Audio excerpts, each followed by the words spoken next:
Good morning students. हम पढ़ रहे थे मानव विकास क्रम। हमारा जो पहला पार्ट था मानव विकास का, उसमें हमने पहले देखा था कि मानव की उत्पत्ति किस तरह से हुई है, और उसके बाद मानव की उत्पत्ति के जो मॉडल है, प्रतिरूप है कि कहाँ किस तरह से, जो हमने देखे थे प्रतिस्थापन मॉडल और क्षेत्रीयता का मॉडल, ये देखा था। इसके बाद हम आगे बात कर रहे हैं कि मानव का भोजन और आवास की हम बात करेंगे कि विश्व में मानव का भोजन और आवास किस प्रकार था, किस प्रकार वो अपना जीवन यापन करता था। तो यदि हम मानव के भोजन की बात करें, मानव का भोजन या आदि मानव का खाद्यान्न, तो मुख्यतः ये 4 प्रकार से भोजन प्राप्त करते थे। मुख्यतः 4 प्रकार से भोजन प्राप्त करते थे, भोजन या खाद्यान्न की प्राप्ति करते थे। 4 प्रकार में नंबर 1 है संग्रहण,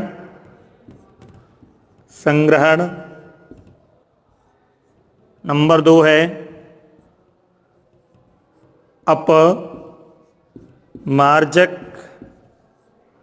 अपमार्जक, नंबर 3 है शिकार करना, और नंबर 4 है मछली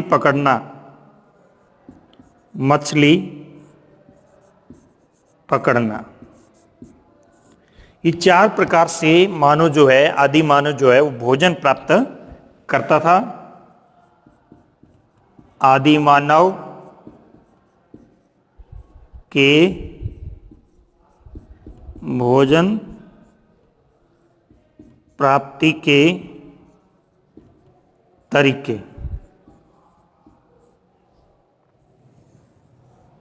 जैसा कि खुदाई में मिला है गुफाओं में, उससे पता चलता है कि मानव का जो भोजन है वो मुख्य रूप से 4 प्रकार से भोजन प्राप्त करता था।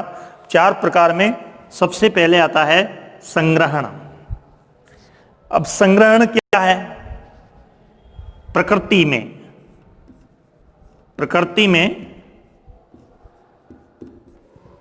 में उत्पादित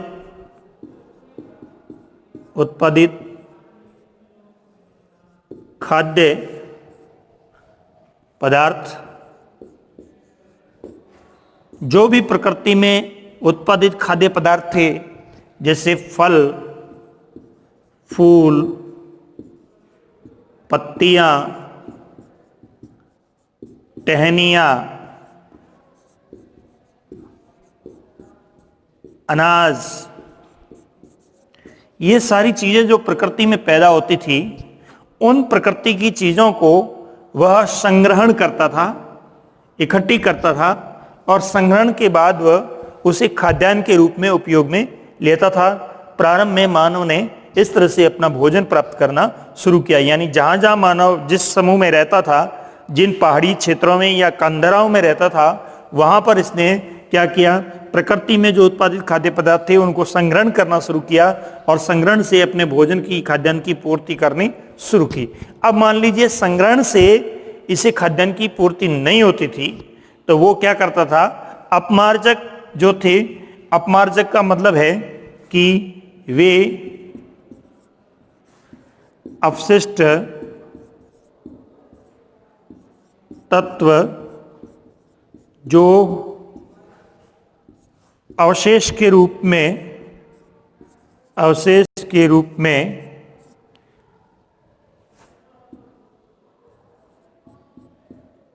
छोड़े जाते थे। देखिए अपमार्जक क्या थे, हम यहाँ एक चित्र के माध्यम से समझ सकते हैं। जैसे मान लीजिए एक पेड़ है, ये पेड़ है,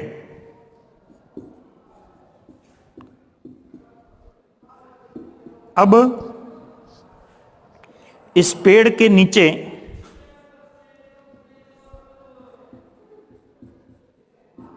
शिकारी जानवर शिकार लाते हैं, शिकार करके लाते हैं और उसको खाने के बाद यहाँ छोड़ देते हैं। कुछ जानवर जैसे बाघ है, वो पेड़ पर कुछ जानवरों को मार के लाता है और खाद्य के रूप में काम में लेता है, उसके बाद छोड़ देता है। कुछ जानवर जो यहाँ पेड़ों पर बिलों में रहते हैं और उसके बाद वो पेड़ों पर रहते हैं, जैसे गिलहरियाँ हैं और अन्य जो पक्षी है और भी शिकारी पक्षी है, शिकारी पक्षी ये शिकार करके लाते हैं और वो ला करके पेड़ों पर छोड़ते हैं, या बाघ पेड़ों पर छोड़ते हैं, या कुछ जानवर है जो पेड़ों के नीचे आकर के यहाँ रहना शुरू करते हैं और उसके बाद जो अपमार्जक ला के छोड़ते हैं, जो अपशिष्ट ला के छोड़ते हैं, उन अपशिष्टों को ये मानव प्राप्त करता था। और अपशिष्टों को मानव प्राप्त करने के बाद वो उनमें खुरच कर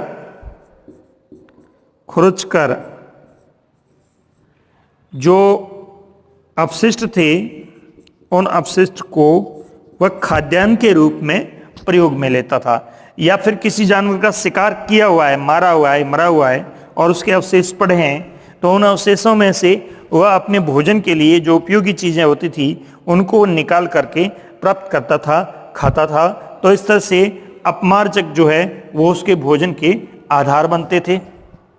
धीरे धीरे मानव को संग्रहण और अपमार्जक के माध्यम से अपने भोजन की पूर्ति होती दिखाई नहीं दी। जब अपने भोजन की पूर्ति होती नहीं दिखाई दी तो मानव ने क्या किया, शिकार करना शुरू किया। अब शिकार करना शुरू किया तो शिकार कैसे करें? तो शिकार करने के लिए मानव को हथियारों की आवश्यकता हुई।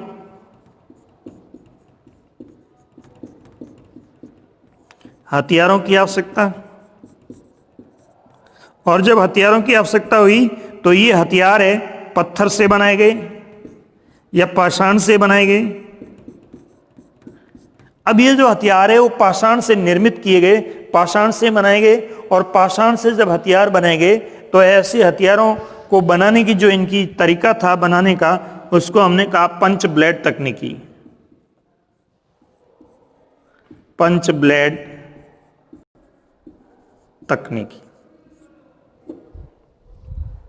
यानी मानव शिकार करता था, और शिकार के लिए क्या चाहिए? शिकार बिना हथियारों के संभव नहीं है, और हथियारों की आवश्यकता है।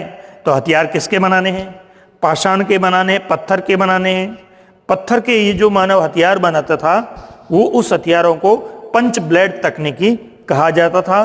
तो ये पंच ब्लेड तकनीकी कैसी थी, इसको हम देखते हैं। पंच ब्लेड तकनीकी, पंच ब्लेड तकनीकी में क्या होता था, सबसे पहले ये क्या करते थे, एक पत्थर लेते थे, जैसे मान लीजिए ये एक पत्थर लिया, उसके बाद इस पत्थर को यहां से अलग करते थे, यहां से इसको अलग कर दिया, ये भाग, ये भी भाग। अब ये जो अलग किया गया है पत्थर, उस पत्थर को यह क्या करते थे, ये जो पत्थर है उस पत्थर को ये सल्क निकालते थे।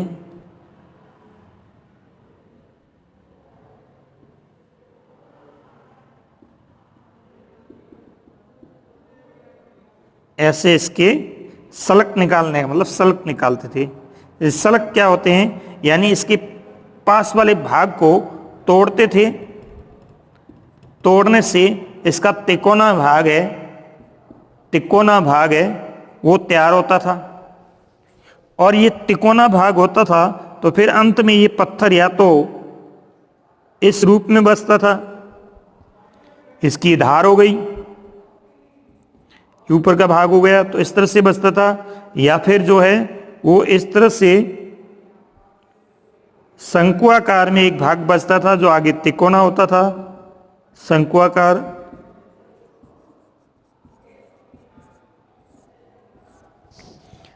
अब ये जो शंकुआकार भाग जो बनता था वो एक किससे बनाते थे, उसके ऊपर वो कलाकृतियां करते थे, और कलाकृतियां करते थे तो किससे, सींग से।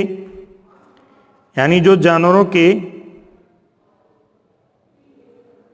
सींग होते थे, मान लीजिए जानवरों के सींग है, आगे से तिकोने हैं, उससे खुदाई करके हथौड़े के माध्यम से उससे खुदाई करके और उसके बाद उसको अलंकृत करके तैयार किया जाता था। तो ऐसे सबसे पहले क्या होता था, सबसे पहले ये इसके एक भाग करते, यानी ये एक हो गया, इसके दो पत्थर के दो भाग करते थे।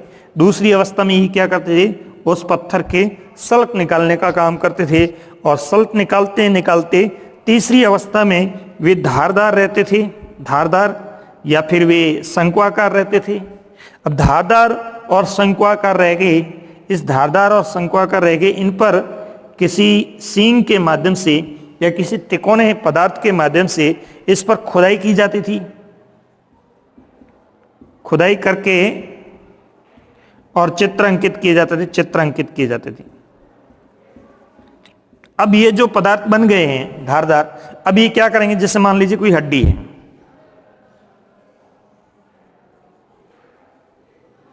मान लीजिए हड्डी है, तो ये क्या करते थे, इनको लेकर के इस तिकोने भाग को, जैसे मान लीजिए ये धारदार तिकोना भाग है, इससे पहले ऐसे चिन्ह बताते थे, ऐसे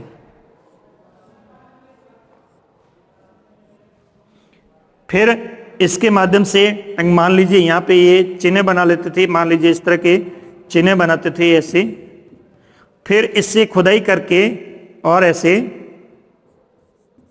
जानवरों के चित्र जो है वो हड्डियों पर इस तरह से जानवरों के चित्र बनाते थे। तो जो इस तरह के चित्र बनाते थे, इस पद्धति को क्या नाम दिया था, पंच ब्लेड तकनीकी। पंच का मतलब होता है दबाना, और ब्लेड का मतलब होता है तिकोने भाग से, तिकोने भाग से दबा करके या काट करके, चीर करके, और जो हथियार बनाए जाते थे उन हथियारों को क्या कहा जाता था, पंच ब्लेड तकनीकी से निर्मित कहा जाता था। ऐसे तिकोने हथियारों का उपयोग ये क्या करते थे, शिकार करने के लिए इसका उपयोग करते थे, जैसे गंडासा, गंडासा या पत्थर की कुल्हाड़ी, पत्थर की कुल्हाड़ी, इनका ये उपयोग जो है वो शिकार करने में करते थे। तो ये पहले तो क्या है, इस तरह से शिकार करते थे, तो उसको हाथ में पकड़ करके और फिर शिकार करते थे। फिर धीरे धीरे क्या हुआ, इन्होंने एक हारपून जैसा एक तिकोना, लंबा एक तिकोना हथियार है वो निर्मित कर दिया। ये हथियार एक हाथ से पकड़ करके और उसमें से फिर तीर को छोड़ा जाता था, तीर बना लिया जाता था, और वो उस तीर को उसमें से छोड़ा जाता था। तो दूर से बैठे हुए जानवरों का भी शिकार किया जाता था, और निकटतम जो है वो शिकार किया, इस तरह से वो शिकार करने का काम करते थे। धीरे धीरे उन्होंने इस तरह के नुकीले हथियार बना दिए कि इनको जो है कांटे के आकार के जो पानी में डाल करके और वहां से मछलियों के शिकार जो है वो करने शुरू कर दिए। तो इस तरह से मानव ने सबसे पहले संग्रहण के माध्यम से भोजन प्राप्त करना शुरू किया। संग्रहण का मतलब होता है प्रकृति में उत्पादित खाद्य पदार्थ, फल फूल पत्ते टहनियाँ जो भी अनाज वगैरह मिलता है वो इकट्ठा करके और उसको वो भोजन के रूप में उपयोग करता था। उससे पूर्ति नहीं होती, धीरे धीरे उसने अपमार्जक के रूप में वे अपशिष्ट तत्व जो अवशेष के रूप में छोड़े जाते थे उनको अपमार्जन के रूप में इकट्ठा किया। जैसा कि इस चित्र में दिखाई दे रहा है कि किस तरह से एक पेड़ के माध्यम से वह मानव जो है अनेक प्रकार के अपमार्जक या अपशिष्ट प्राप्त करता है, उसका वो भोजन के रूप में उपयोग करता था। धीरे धीरे इसकी पूर्ति नहीं हुई तो इसने क्या किया, शिकार करना शुरू किया, और शिकार करना शुरू किया तो फिर उसने पाषाण से संबंध स्थापित किए, यानी पत्थर का उपयोग किया, और पत्थर का उपयोग करके इसने पत्थरों से कई हथियार बनाए। इन्हें हम पंच ब्लेड तकनीकी कहते हैं। पंच ब्लेड तकनीकी से कई हथियारों का निर्माण किया, और निर्माण करने के बाद फिर उनका उपयोग शिकार के रूप में किया, और उनका उपयोग तिकोने आकार में होने के कारण मछली पकड़ने के रूप में भी उसका उपयोग किया। तो इस तरह से मानव ने अपने भोजन प्राप्त करने शुरू किए। यदि हम विश्व के मानचित्र में देखें तो इंग्लैंड में, जैसे आपके अपने किताब में दे रखा है इंग्लैंड, जिसको अपन यूके कहते हैं, यूनाइटेड किंगडम, यहां पर एक स्थान है बॉक्सक्रॉव। बॉक्सक्रॉव, बॉक्सक्रॉव स्थान पर इस तरह के मानव के आवास और खाद्यान्न के साक्ष्य मिले हैं। फ्रांस और स्पेन में, फ्रांस में एक स्थान है दक्षिण फ्रांस में टेरा अमाटा, टेरा अमाटा, और स्पेन में अल्टामीरा। अल्टामीरा की गुफाएं स्पेन की देखें या टेरा अमाटा दक्षिण फ्रांस का क्षेत्र देखें, वहां पर मानव के आवास, या फिर इंग्लैंड का बॉक्सग्राव स्थल देखें, वहां पर मानव के आवास की झोपड़ियां मिली हैं, मानव के आवास की झोपड़ियां मिली हैं और ये घास फूस की झोपड़ियां मिली हैं। इसका मतलब ये हुआ कि विश्व में मानव जो है वो अलग अलग क्षेत्रों में, जैसे मान लीजिए बर्फीले इलाके हैं तो वहाँ बर्फ के इस तरह के आवास बना करके, और दूसरे जो ठंडे प्रदेश है वहाँ पर घास फूस की झोपड़ियाँ बना करके इस तरह के अपने आवास बना करके रहने लगा और शिकार करने लगा। जैसा कि इंग्लैंड के बॉक्सग्राव में इस तरह के साक्ष्य मिले हैं, फ्रांस के टेरा माटा की गुफाओं में साक्ष्य मिले हैं, स्पेन के अल्टामीरा में इस तरह के साक्ष्य मिले हैं, ऑस्ट्रेलिया में इस तरह के साक्ष्य मिले हैं। एक ओल्डोवाई गॉर्ज जो अफ्रीका के अंदर है, ओल्डोवाई गॉर्ज स्थान का नाम है, ओल्डोवाई गॉर्ज, यहां पर भी मानव के आवास मिले हैं। तो इस तरह से हम देखते हैं कि मानव जो है विश्व में अलग अलग स्थानों पर अलग अलग रूप में घास फूस की झोपड़ियां बना करके रहने लगा और इस तरह से अपना जो भोजन है वो प्राप्त करने लगा। यानी अब जो ये मानव है वो कैसा मानव हो गया? अब ये मानव हो गया खाद्य संग्राहक। खाद्य संग्राहक। सवाल हमारा ये है, परीक्षा में प्रश्न आता है कि आदि मानव किस तरह से भोजन प्राप्त करता था, या आदि मानव का भोजन क्या था? तो आदि मानव का था खाद्य संग्राहक। मतलब क्या है? खाने लायक ऐसी वस्तुएं होती हैं जो क्या करता है, वो इकट्ठी करता है। और इसका दूसरा शब्द है रसदखोर।